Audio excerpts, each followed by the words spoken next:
Iran ने Israel पर हमला किया है, ये बात तो आप लोग जानते होंगे, लेकिन इसकी असल वजह क्या है? क्या ईरान ने वाकई इसराइल पर हमला गज़ा, फ़लस्तीन और बैतुल मुक़द्दस के मुसलमानों के लिए किया है, या उसने सिर्फ अपनी आवाम को मुतमईन करने के लिए किया है? Welcome to Mohammad Umar official. नाजरीन, ईरान ने यह हमला उसकी एम्बेसी पर हमले के जवाब में किया है, जिसमें ईरान के चंद जर्नैल मारे गए थे। ईरान का ये कौमी मफाद और उसकी कौमी सलामती पर हमला करने का ये एक महदूद रद्द अमल था। दोस्तों, ईरान और तुर्की एक आज़ाद ख्याल रियासतें हैं, जिसकी वजह से उनकी पब्लिक ओपिनियन काफ़ी स्ट्रांग है। इसका मतलब ये है कि अगर ईरान पर कोई हमला करेगा तो ईरान उसको लाजमी जवाब देगा, क्योंकि वो अपनी आवाम के सामने जवाबदेह है और उसे अपनी आवाम का हुक्म मानना पड़ता है। ईरान वस्ती एशिया में अमेरिका के एक एजेंट के तौर पर काम करता है, क्योंकि जब अफ़गानिस्तान पर अमेरिका हुकूमत करने की सोच रहा था तो उसकी सबसे ज़्यादा मदद पाकिस्तान के बाद ईरान ने की थी। अलकायदा जो कि अफ़गानिस्तान में ऑपरेट करती थी, ईरान ने सबसे ज़्यादा अलकायदा के लोग गिरफ़्तार करके अमेरिका के हवाले किए।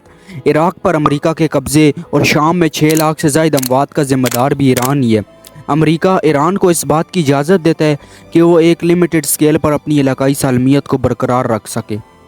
अमेरिका ईरान के साथ ख़राब तल्लुकात रख कर उस पर रिस्ट्रिक्शंस लगा कर उसको कंट्रोल करता है, क्योंकि अगर वो ज़ाहिरी तौर पर ईरान के साथ तल्लुकात को बेहतर करेगा तो सऊदी अरब अमेरिका के ख़िलाफ़ हो जाएगा और मुस्लिम ममालिक भी ईरान के ख़िलाफ़ हो जाएंगे कि ईरान एक यहूदी एलियत और यहूदी एजेंट से अच्छे तल्लुकात कायम कर रहा है।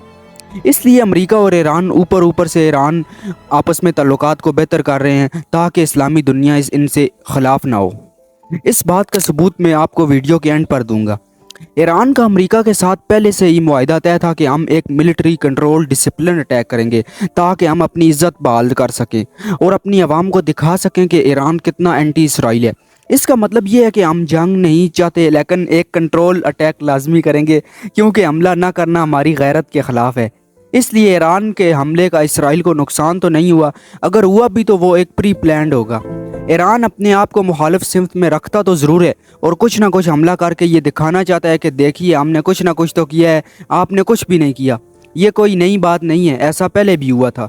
जब अमेरिका ने ईरान के एक जनरल कासिम सुलेमानी को मारा तो ईरान ने कहा हम रिस्पॉन्ड ज़रूर करेंगे, तो इसके बदले में ईरान ने इराक़ के वज़ीर-ए-आज़म जो अमेरिका का पॉइंट किया हुआ था उसको इत्तला दी कि हम फ़लाँ बेस के ऊपर मिज़ाइल मारेंगे। तो अमेरिका ने उन बेसेस में से फ़ौजी निकाल दिए और ईरान उन बेसेस पर मिज़ाइल हिट किया, तो कहा कि हमने जनरल कासिम सुलेमानी का बदला ले लिया। दोस्तों, ये सब ईरान अपनी आवाम को कंट्रोल करने के लिए करता है। ईरान ने यह दावा किया है कि हमने इसराइल की उस बेस पर हमला किया है जिसमें F-35 तैयारे मौजूद थे, लेकिन इसराइल ने कहा है कि उनकी बेस और तैयारे बिल्कुल ठीक ठाक हैं। ईरान ने यह भी ऐलान किया है कि हमला ओवर हो गया है, उससे आगे हमारा कोई इरादा नहीं है। बाइडन की अभी नेतन्याहू से बात हुई है, ईरान पर वो दोबारा हमला नहीं करना, क्योंकि ये सिचुएशन अब अमेरिका के कंट्रोल में है। इसलिए इसराइल ने कोई जवाबी कार्रवाई नहीं की और ईरान पर दोबारा हमला नहीं किया। इसराइल भी ये चाहता है कि उसको एक जालिम से एक मजलूम रियासत तस्लीम किया जाए कि इसराइल पर इस्लामी ममालिक हमला कर रहे हैं और इसराइल उन्हें कुछ नहीं कह रहा, क्योंकि वो एक मजलूम रियासत है। ये सारा मामला पहले से तयशुदा था कि मुसलमान सारे मिलकर इसराइल को दुनिया के नक्शे से ख़त्म करना चाहते हैं। पाकिस्तानी अवाम ये सुनकर ज़रा एक्साइटेड हो गई थी कि मुसलमानों ने फ़लस्तीन से बदला ले लिया है या फ़लस्तीन के कातलों से बदला ले लिया है, क्योंकि ये कौमी रियासतों के बस की बात नहीं है। इसके लिए खिलाफत ही हो सकती है जो मुसलमानों के हकूक़ का तहफ़्फ़ुज़ कर सकती है, और वही असल में इसराइल को दुनिया के नक्शे से मिटा सकती है। इसी वजह से कुफ़ार मुसलमानों की खिलाफत से बहुत डरते हैं। मुसलमानों की अजीम खिलाफत उस्मानिया जो 600 साल तक सुपर पावर रही और मुसलमानों की नुमाइंदगी करती रही, कुफ़ार ने उसको अंदर से खोखला करके 300 सालों में दुनिया के नक्शे से गायब किया था। इन हुक्मरानों का तख्ता उलट कर ये खिलाफत ही होगी जो फ़लस्तीन से यहूदियों को निकालेगी।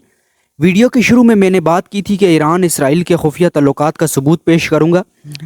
इसराइल की एक टेक्नोलॉजिकल कंपनी ईरान अफरान को उसके एटॉमिक प्रोग्राम के लिए टेक्नोलॉजी फराम कर रही है। ये अफरान कंपनी इसराइल की है और ईरान के साथ मिलकर तावन कर रही है। इसराइल अपने न्यूक्लियर रिएक्टर में इस्तेमाल होने वाले इंटरनल कम्युनिकेशन के आलात भी इसराइल की एक कंपनी से हासिल कर रहा है। ईरान की 55 से ज़्यादा कंपनियां इसराइली कंपनियों के साथ मिलकर तिजारत करती हैं। इसकी पार्टनरशिप को बाकायदा अपनी वजारत ख़ारजा की सरपरस्ती हासिल है। और ये वीडियो देखने के बाद आप लोग ये तो समझ गए होंगे कि ईरान ने इसराइल पर हमला गज़ा, खान यूनस, फ़लस्तीन और बैतुल मुक़द्दस के लिए नहीं किया, बल्कि अपनी इलाकाई सालमियत को बरकरार रखने के लिए किया है। Thanks for watching, subscribe.